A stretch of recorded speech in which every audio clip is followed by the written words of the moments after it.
இது வந்து ஒரு புது 500 ரூபா நோட்டு, செலவு நோட்டுன்னு சொல்லுவாங்க எங்க ஊர்ல. உங்க ஊர்ல எப்படின்னு தெரியல. ரைட், இதோட வேல்யூ அப்ப எவ்வளோ? 500 ரூபா. புதுசா இருக்குது, நல்லா கிறிஸ்பியா சூப்பரா வந்து இருக்குது. இப்போ இந்த ஃப்ளோர் ஐ திங்க் தொடச்சு ஒரு 2 நாள் இருக்கும். எங்க வீட்டுல 7 மைட் வரல. ஸோ இப்போ என்ன பண்ண போறோம் அப்படின்னு சொன்னா, ரூபாயை கீழே போட்டு நல்லா வந்து அழுக்காகும். ரைட், பயங்கரமா வந்து அழுக்காயிடுச்சு. அழுக்கானாலும் இன்னும் கிறிஸ்பியா தான் இருக்கு. இப்போ அழுக்கான இந்த 500 ரூபாய்க்கு வேல்யூ எவ்வளோ? ஸ்டில் 500 தான் இல்லையா? Okay fine. இப்போ இது நல்லா வந்து ஃபிளாட்டா சூப்பரா வந்து இருக்கு. இப்போ என்ன பண்ண அப்படின்னு சொன்னா, இது நல்லா கசக்குது.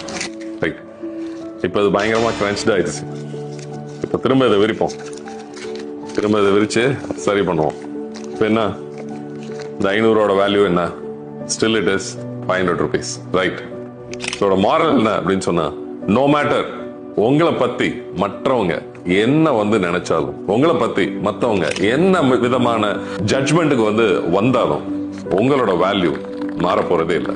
நீங்க மாறாத வரைக்கும் உங்களை நீங்களே அண்டர் வேல்யூ பண்ணீங்க அப்படின்னு சொன்னா, கண்டிப்பா அதோடைய வேல்யூ வந்து குறையும்.